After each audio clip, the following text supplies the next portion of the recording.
Once upon a time, back when flapper dresses and jazz were all the rage, there was a woman named Adeline Bowman who had the absolute worst luck.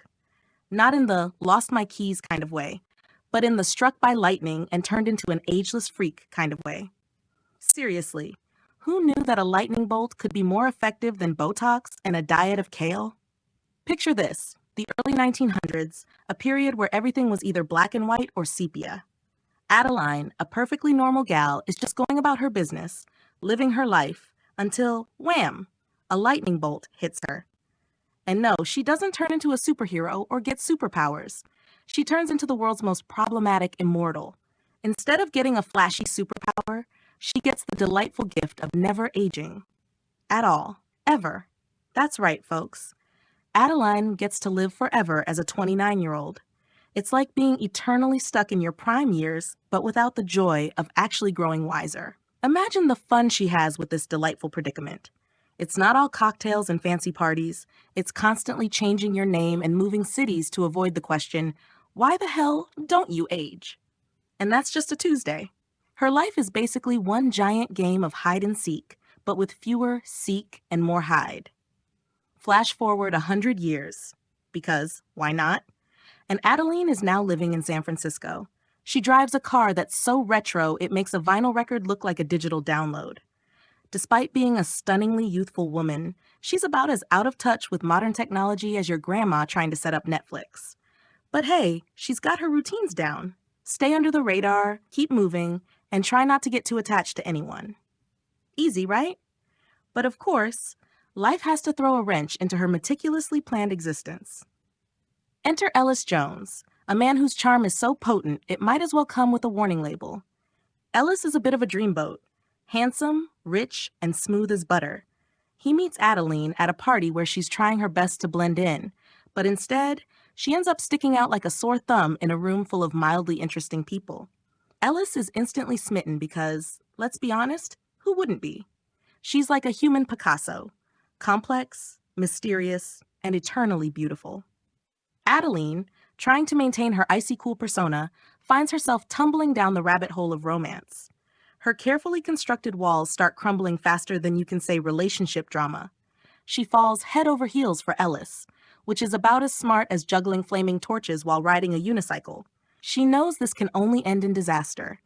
Either she's going to blow her cover, or worse, get her heart broken in the most spectacular fashion. Enter the plot twist. Ellis's parents. That's right, the dreaded meet the parents scenario. Not just any parents, but parents who have a deep, dark connection to Adeline's past. Her once-upon-a-time lover, William Jones, aka Ellis's dad, is not just an old flame, but an actual inferno from her past. Talk about awkward family dinners. Adeline's worst nightmare becomes a reality when she's invited to the Jones family home for dinner.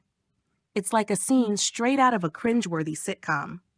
She tries to keep her cool, but the moment she steps through the door, it's like walking into a minefield of emotional landmines. William, the blast from her past, recognizes her instantly. Adeline, ever the professional, tries to dodge the issue like a pro dodgeball player, but her attempts to deflect questions are about as effective as using a paper umbrella in a hurricane. The dinner is a train wreck of epic proportions. There's awkward small talk, uncomfortable glances, and the ever-present tension of keeping her secret from blowing up like a surprise party gone wrong.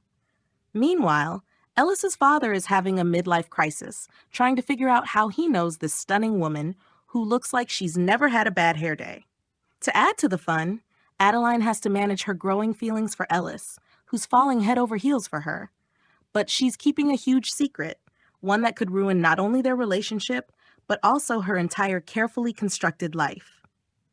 Imagine trying to keep your biggest secret under wraps while simultaneously managing to stay in love with someone who's practically a walking complication.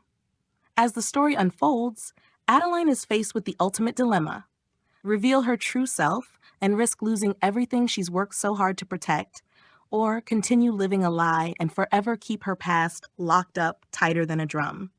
It's a classic case of the heart versus the head, and frankly, both are getting a bit battered. After the epic saga of running away from her past, the universe decides to get a final laugh at Adeline's expense. While driving back to San Francisco after the disastrous weekend at Ellis's family home, Adeline swerves to avoid a deer that's clearly on a mission to ruin her day. The ensuing car crash lands her in the hospital, where the doctors are more puzzled by her sudden appearance of gray hair than by her concussion. In the hospital room, Adeline notices her body behaving in ways it hasn't since the 1930s. Her knees creak like a haunted house, and she discovers the joy of back pain. She's no longer just ageless. She's now experiencing the full spectrum of aging. Adeline, who has spent decades avoiding the aging process, is now faced with it head-on. Her reaction is a mix of horror and relief. Kind of like discovering your favorite jeans still fit, but they're a size bigger than you remember. As the camera pans out, Adeline stands by a window, gazing at the city. The scene fades with her looking out at the world, ready to tackle whatever comes next. Perhaps a new hobby like knitting, or just mastering the art of complaining about the weather in style.